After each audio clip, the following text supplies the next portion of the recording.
The hum of containment fields was the only sound that marked time in the detention wing. The light above Evelyn Drake's cell pulsed faintly every few seconds, soft, sterile, mercilessly white. She sat cross-legged on the metallic bench, her eyes half closed, posture perfectly still.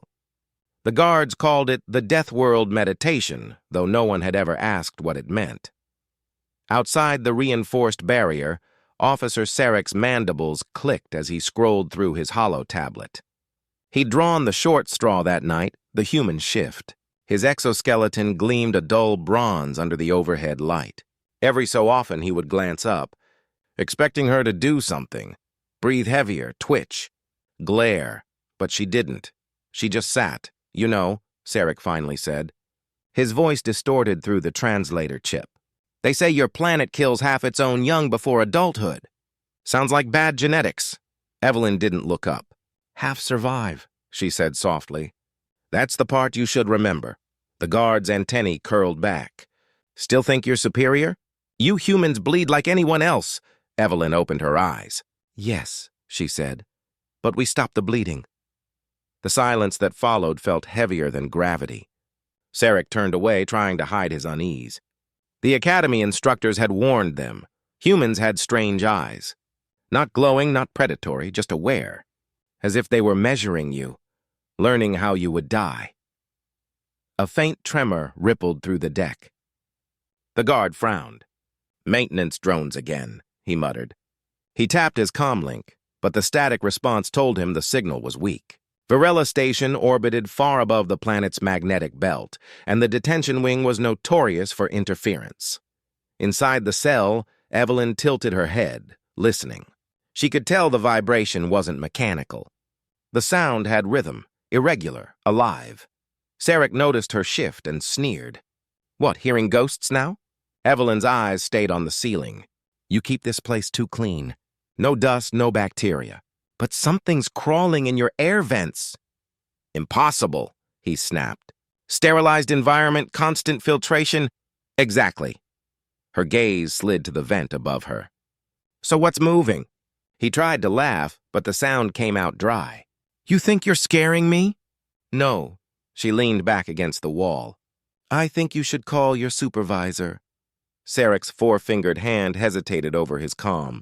His instincts prickled, a sensation his species had evolved from ages spent hiding underground. But pride smothered caution. "Nice try, human," he said, forcing a smirk. "You're not the first Deathworlder to bluff." Evelyn smiled faintly. "You're right. I'm not bluffing." The tremor returned, louder now, accompanied by a low metallic groan from somewhere beyond the walls. The lights flickered once, then stabilized.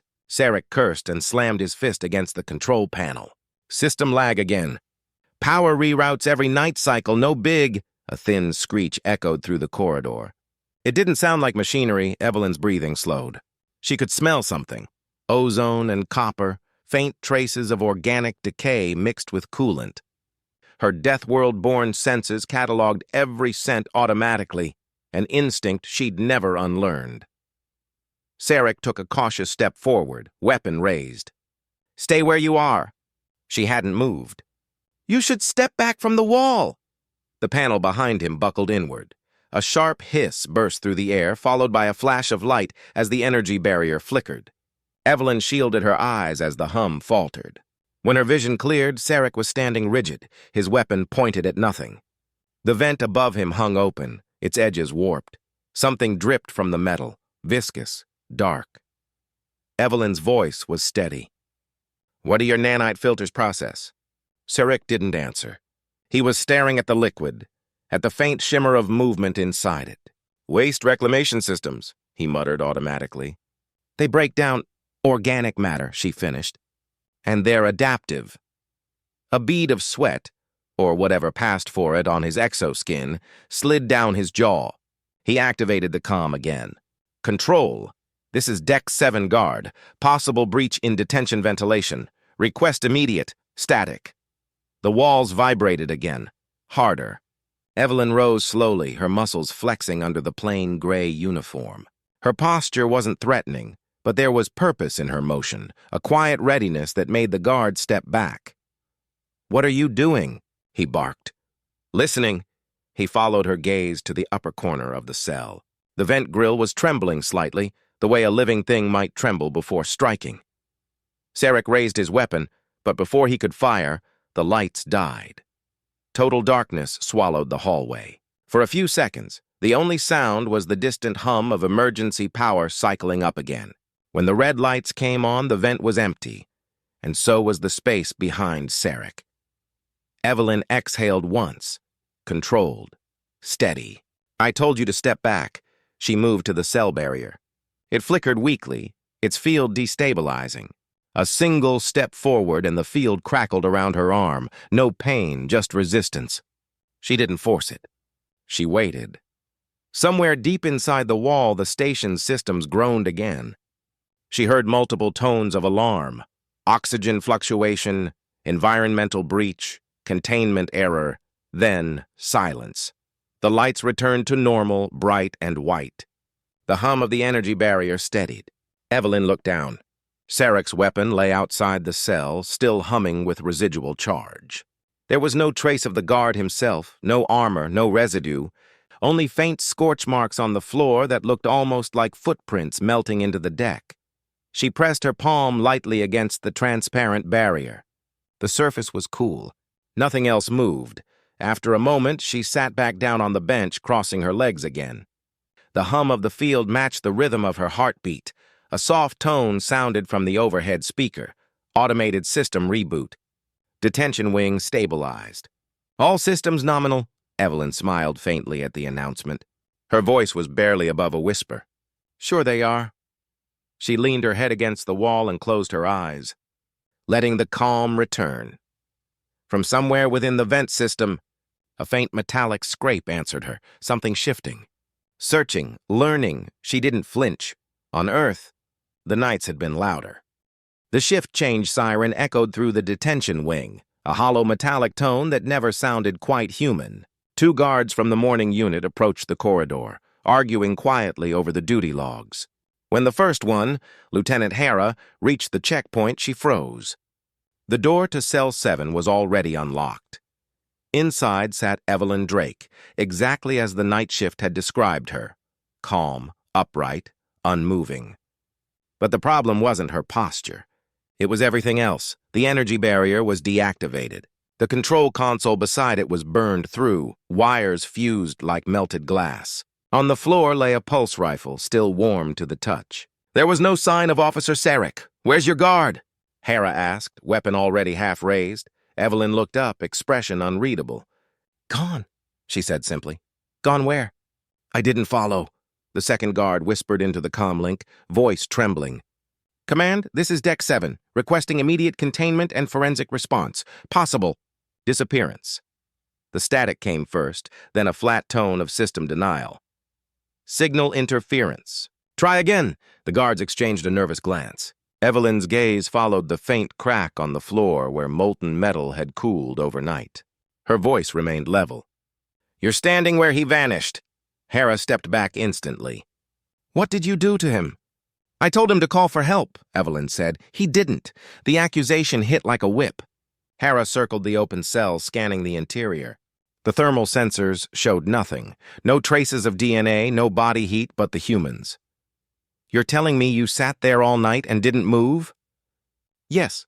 Evelyn's eyes didn't waver. Moving wouldn't have helped.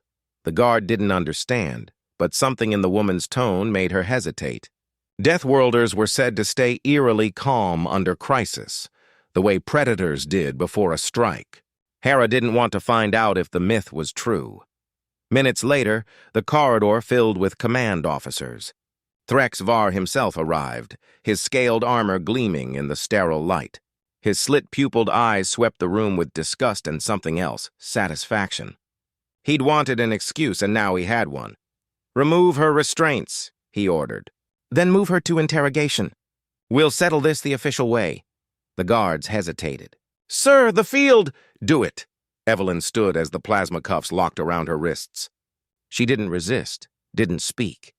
As they marched her down the corridor, she caught faint traces of something clinging to the vents, a metallic tang mixed with decay.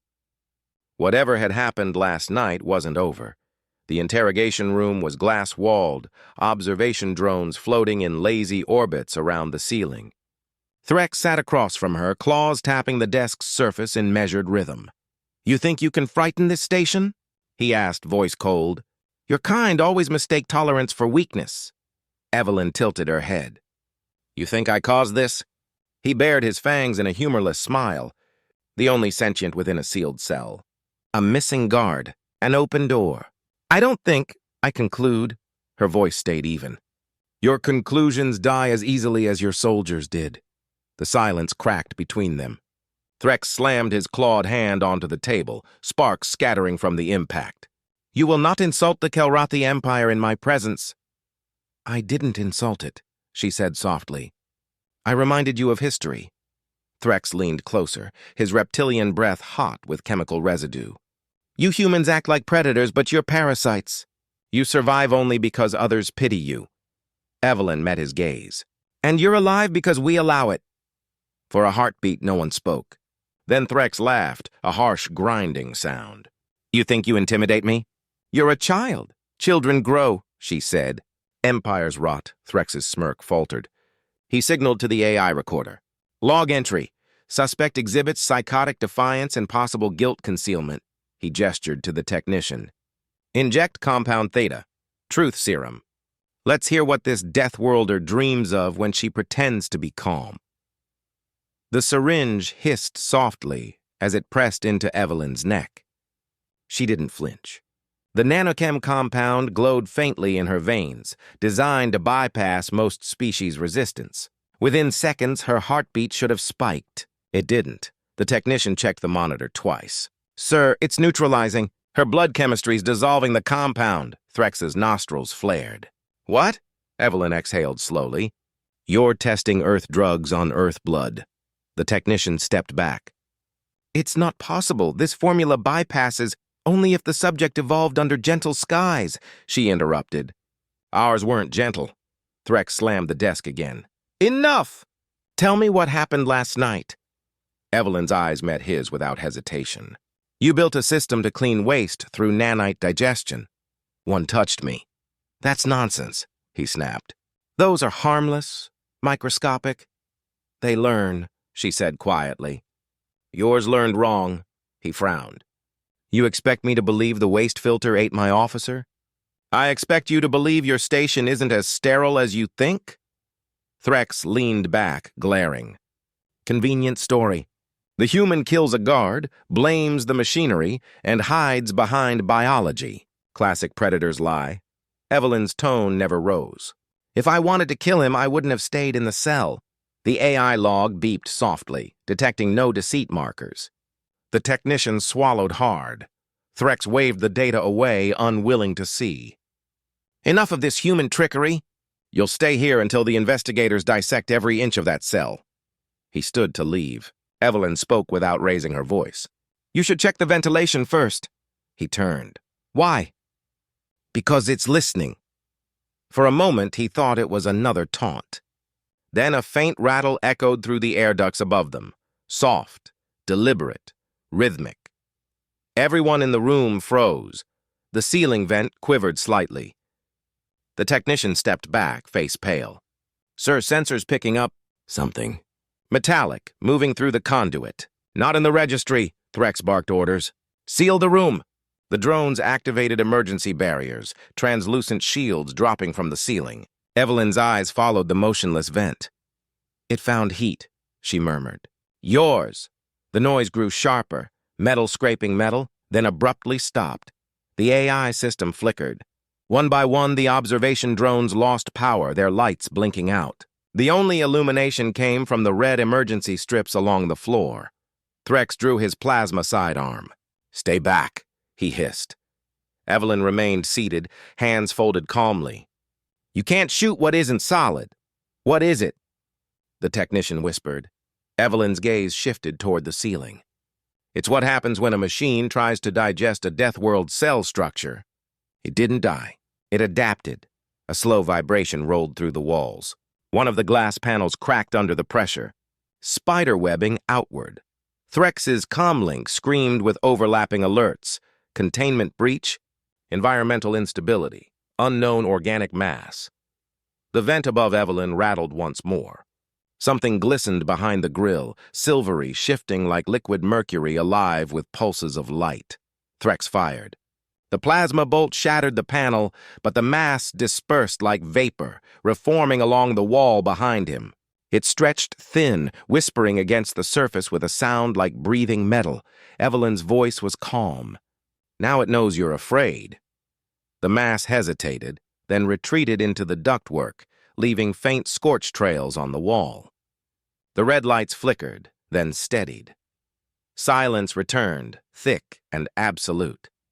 Threx turned toward her, breathing hard, weapon trembling. What did you bring aboard my station?" She looked up at him, eyes dark, steady. "You brought it. I just survived it." Outside the interrogation chamber, the alarms continued to echo through the corridors, each pulse louder than the last. Something was awake inside Varela Station, and it was learning fast. Evelyn leaned back in her chair. "You should stop calling Earth a death world," she said softly. "It's starting to take offense." Emergency klaxons shrieked across Varela Station. Red light pulsed down the sterile halls, casting jagged shadows that trembled like living things. Somewhere in the vents above, the metallic mass slithered, hunting along the airflow currents. Every system pinged with warnings: environmental contamination, energy drain, biometric loss. Threx Var marched through the chaos, fury barely concealing fear. Behind him, squads of armed security followed, their armor reflecting the crimson strobes.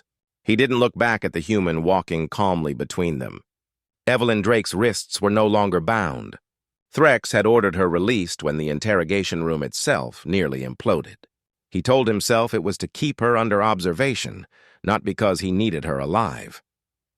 The corridor quivered as the ship's filtration ducts shifted. The sound resembled breathing. Threx barked into his comlink, "Containment report! Has the organism been localized?"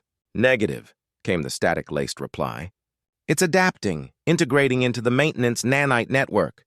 The system thinks it is the cleaning protocol." Evelyn's voice cut through the static. "That's what it does. It learns what keeps it alive and discards everything else." Threx glared at her.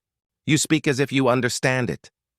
"I understand survival," she said evenly. "That's what it's doing now." They reached the central lab, a cavernous room filled with suspended holograms and humming reactors. The floor was slick with coolant, the scent of ozone sharp enough to sting. Holographic schematics of the nanite system flickered on the main display, millions of microscopic machines forming a vast network across the station's infrastructure. A scientist trembled near the console. "Sir, it's overriding command permissions. It's spreading through air recirculation, hydropipes, even comm relays. It's everywhere! Shut it down!" Threx roared. "We tried! It reroutes faster than we can isolate." Evelyn studied the display quietly. The pattern of nanite movement looked disturbingly organic, waves like muscle contractions. The system had learned how to breathe. Threx slammed a clawed hand onto the console. "What did your kind infect my station with?" Evelyn turned to him, calm amid the panic. "You're assuming it's mine." "But the system was built here by your engineers," he hissed. "And yet it activates only after you arrive." "It didn't activate," she said softly. "You provoked it. Sarek used a stun field near my cell. The pulse altered its behavior. It tried to break down what it thought was waste, and learned humans don't dissolve." Threx's throat sac flared with rage. "You expect me to believe my station is falling apart because one insolent human couldn't obey an order?" Evelyn's eyes met his. "No, because one arrogant commander wouldn't listen." Before he could respond, the lights went dead. A low thrumming filled the air, like a heartbeat echoing through steel. The scientists froze. Along the walls, metallic veins spread, glimmering with pulsing blue light. The nanite mass had arrived. One of the soldiers fired instinctively. The plasma bolt struck the metallic growth, but instead of burning it, the beam was absorbed. The wall rippled in response, and the soldier's weapon melted in his hands. He screamed as his armor fused, turning into liquid silver that crawled up his arms. Threx shouted, "Fall back!" They stumbled toward the emergency exit, but the door refused to open. The nanites had sealed it, shimmering across the frame like living mercury. Evelyn stepped forward, ignoring Threx's command to stay back. "It's not hunting randomly," she said. "It's following temperature gradients, life signs. That's how it identifies energy sources to feed on. Then how do we stop it?" Threx demanded. "Give it something stronger to feed on than us." She scanned the room, eyes settling on the glowing containment core in the corner, the fusion stabilizer feeding half the deck's systems. "There." "You'll blow us all to atoms," Threx growled. Evelyn shook her head. "No, we vent the chamber. Give it raw plasma flow. It'll follow the energy surge instead of our heat signatures. Once it's drawn in, we eject the section into vacuum." The scientist stammered. "That's suicide. Manual override requires someone inside the chamber." Evelyn's gaze didn't waver. "Then I'll go." Threx grabbed her arm. "You will not make yourself a martyr on my station." She looked at his clawed hand, then at his eyes. "You don't have to like humans, Commander. But right now, you're alive because one's still here." He released her, anger colliding with reluctant respect. The others hurried to configure the override. Evelyn stripped off her uniform jacket, revealing the reinforced fabric of her underlayer, a flexible, heat-resistant weave meant for Deathworld climate tests. She tied her hair back, every motion efficient, steady. The chamber door hissed open. A wave of heat rolled out, the air shimmering. She stepped inside, sealing it behind her.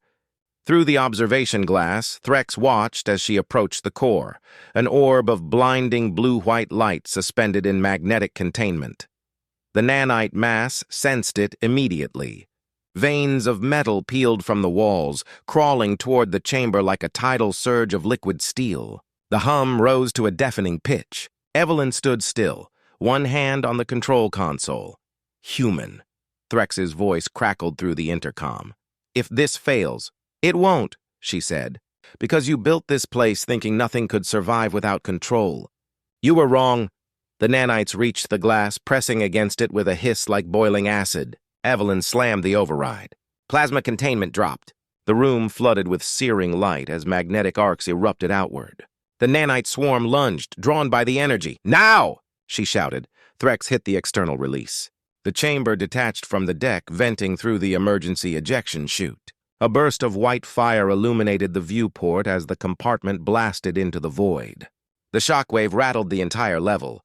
For a moment, there was silence. Then the alarm ceased. The walls stopped vibrating. Systems flickered back to life. Evelyn stood in the scorched remains of the chamber, the emergency seals holding just enough atmosphere to keep her breathing. The inner glass cracked, but held. She leaned against the wall, exhausted but alive. Threx stormed in as soon as the area repressurized. The heat distortion made his armor haze like molten glass. "You're insane," he said. She gave a faint smile. "That's one way to describe surviving on Earth." He stared at her for a long moment, then exhaled, a sound halfway between a hiss and a sigh. "The Council will demand an inquiry. They'll say this proves humans are unstable. Let them," Evelyn said, brushing ash from her arm. "The truth's simpler. You don't cage a Deathworlder and expect them to stay tame." Threx looked around the devastated lab. His voice dropped. "What was that thing, really? A weapon?" Evelyn's expression darkened. "No, just a mirror. It became what it touched. That's why it didn't survive me." He didn't press further. There were answers he didn't want. Outside the viewport, the ejected chamber drifted, cooling fragments glowing faintly as they disintegrated in orbit. The stars beyond shimmered against the black. Threx finally spoke, quieter now. "You saved the station," she shrugged. "You'd have done the same." He gave a bitter laugh. "No, I'd have saved myself. That's why you're still learning." She turned to leave. Behind her, the emergency lights faded to normal white, the hum of the station returning to its steady rhythm. But the silence carried a new weight, a respect unspoken but undeniable. As the lift doors closed, Threx called after her. "Drake!" She paused. He hesitated, pride choking the words. "What do you call a world that breeds people like you?" Evelyn met his gaze. "Home." The door slid shut. Far below, in the cold vacuum of space, a single spark of silver still drifted, splitting, reforming, learning once more. But this time, it remembered what fear tasted like. Evelyn's voice echoed softly in memory, a warning carried through steel and silence. Now you know why we don't build cages on Earth. 2 standard days after the containment incident, Virella Station orbited in uneasy silence. The maintenance drones hummed along their programmed paths, replacing charred panels, welding fractured bulkheads, and sterilizing every corridor that had tasted the metallic plague. The disaster report called it a nanite cascade malfunction. The official summary blamed human error in the system's adaptive learning protocols. The classified addendum said otherwise. 1 Deathworlder prevented total station loss. Evelyn Drake sat in a medical wing too clean to feel alive. The diagnostic halo above her flickered, scanning her vitals in looping light. Her body bore no burns, no scars, only fatigue etched around the eyes. She'd been under observation since the blast, with 3 guards stationed outside the door. Not that she intended to leave. The medtech, a small amphibian with transparent skin, checked her monitor nervously. You're stable. Elevated cortisol, but that's expected. You should rest. Evelyn nodded, watching the faint shimmer of the force field sealing the room. Has Commander Var requested another interrogation? The medtech avoided her gaze. He requested a meeting. In the command observatory. You've been cleared to attend. She slid off the bed, steady despite the ache in her limbs. The medical unit wasn't a cell, but the invisible eyes of the station made it feel like one. She'd been through this before. Humans always studied what they feared. The observatory hung at the station's uppermost deck, a dome of transparent alloy overlooking the swirling blue storms of Terran 4. Dozens of alien officers stood around the circular table, their forms shifting from crystalline to scaled, from feathered to fluid. Threx Var stood at the head, his armor polished, expression unreadable. Evelyn entered silently. The conversations faltered, replaced by wary glances. She felt their discomfort like static on her skin. No one wanted to be near the human who'd survived a plasma detonation and a devouring machine. Threx gestured curtly. Drake, sit! She obeyed, folding her hands on the smooth table surface. I assume this isn't a medical checkup? It's an inquiry, Threx said. The Council demands clarity. A holographic projection flickered to life. Recordings from the nanite chamber. Evelyn standing in firelight, the metallic swarm collapsing around her. The images replayed in haunting slow motion. An Avarek delegate leaned forward, translucent wings rustling. We lost 42 personnel. The energy signature resembled no known weapon. Explain how your body endured that exposure. I didn't endure it, Evelyn said. I adapted. Just like it did. Murmurs rippled through the chamber. The crystalline delegate scoffed. Adaptation at that scale is impossible for organics. Evelyn met his gaze evenly. Then your science still has limits. Threx's voice cut through the noise. She's telling the truth. Her bioscan showed microcellular hardening during exposure, defensive regeneration triggered by extreme heat and radiation. It wasn't controlled. It was instinct, a thin insectoid diplomat hissed softly. Instinct that can neutralize nanotechnology capable of consuming alloy. That's not a defense. That's a threat. Evelyn leaned forward, calm but sharp. A threat is something that chooses to attack. I didn't choose survival. It's just what my species does when everything else fails. The room fell quiet again. She could feel their collective discomfort, the same unease that always followed human resilience. The Deathworld myth wasn't myth anymore. It had a face. Threx deactivated the projection. You claim the nanite swarm learned from its environment. Why didn't it replicate you instead of disintegrating? Evelyn looked out the viewport, watching lightning dance across the planet below. It tried. It couldn't comprehend resistance that didn't rely on control. Everything it learned from you, your designs, your commands, was about obedience. I don't obey systems that threaten me. Her words lingered, cold and simple. Threx's claws tapped the table, slow and rhythmic. You defied protocol, destroyed a research sector, and risked every life aboard this station. Yet without you, we'd all be dead. I warned your guard, she said. He didn't listen. The silence that followed was heavy, but it wasn't guilt. It was fear dressed as bureaucracy. The alien officers whispered through encrypted comms, debating containment, diplomacy, danger. Evelyn could almost predict their arguments. She'd seen it before in every interspecies meeting, civilized panic pretending to be order. Finally, Threx dismissed the assembly with a single gesture.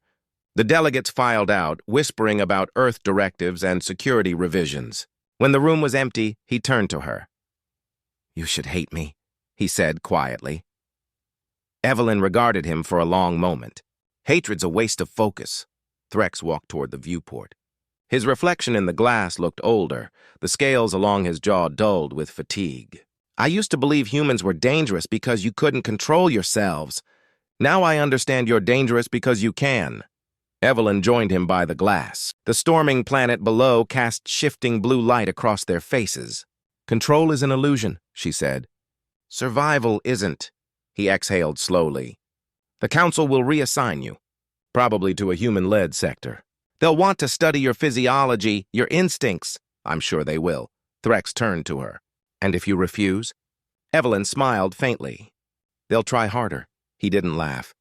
Instead, he studied her with something that wasn't hostility anymore, something closer to understanding. "Your people frighten us, Drake. You face extinction as if it's a weather forecast." "Because we've seen it before," she said. "It never wins." The overhead lights dimmed slightly as the station shifted orbit. Outside, the storm thinned, revealing the planet's vast oceans. The moment felt fragile. Two soldiers from opposite histories watching a world that neither truly owned. Threx finally spoke again. "You've been assigned a transfer. Special Containment Division, Earth Command Oversight. Departure in 12 hours. Evelyn nodded. "Back to humans, then." "Back to Deathworlders," he corrected. She turned toward the exit, pausing at the door. "Commander Var," he looked up. "You asked before what happened to the nanites. Did anyone recover fragments?" "Only debris. Why?" Her gaze darkened. "Because if they learned once, they'll try again. Machines don't forget patterns. They replicate what works." Threx frowned. "You think it survived?" She didn't answer. She only tapped the edge of her wrist display, where faint traces of metallic dust shimmered, residual nanite residue embedded beneath her skin like silver veins. "Survival's contagious." Then she walked out, leaving the commander staring after her, realization creeping into his eyes. The transport bay was quiet when she arrived hours later. The human shuttle gleamed under white docking lights, its insignia barely visible. United Terran Recovery Corps. A small team waited near the ramp, all human. Their expressions mixed professionalism with something warmer. Recognition. One of them, a tall woman in dark armor, stepped forward. "Agent Drake?" Evelyn nodded. "Welcome back. Command's been watching your work. You've been reassigned to Earth Division, Containment and Field Response. Codename Mirrorline." Evelyn's brow arched slightly. Fitting, the officer handed her a sealed data pad. "There's something you'll want to read in transit." The debris recovered from orbit. It's showing signs of self-repair. They're calling it Echo Protocol. Classified for now. Evelyn took the pad but didn't open it. Her eyes drifted to the stars beyond the viewport. Cold, silent, endless. "Echoes don't scare me," she said softly. "They just remind me to listen." As she boarded the shuttle, the airlock sealed behind her with a hiss. The engines ignited, casting blue flame across the hangar. Threx watched from the observation deck, his expression unreadable. The shuttle detached, vanishing into the starfield. For a long time he stood there until a low voice from his aide interrupted. "Commander, shall we purge all Deathworlder files from the Academy database?" Threx shook his head slowly. "No, leave them." "Why?" He turned toward the viewport once more, eyes following the fading trail of the human ship. "Because every species that forgets why it fears humanity," he said, "eventually remembers the hard way." Outside, the stars burned steady. Somewhere in that light, Earth turned silently, watching.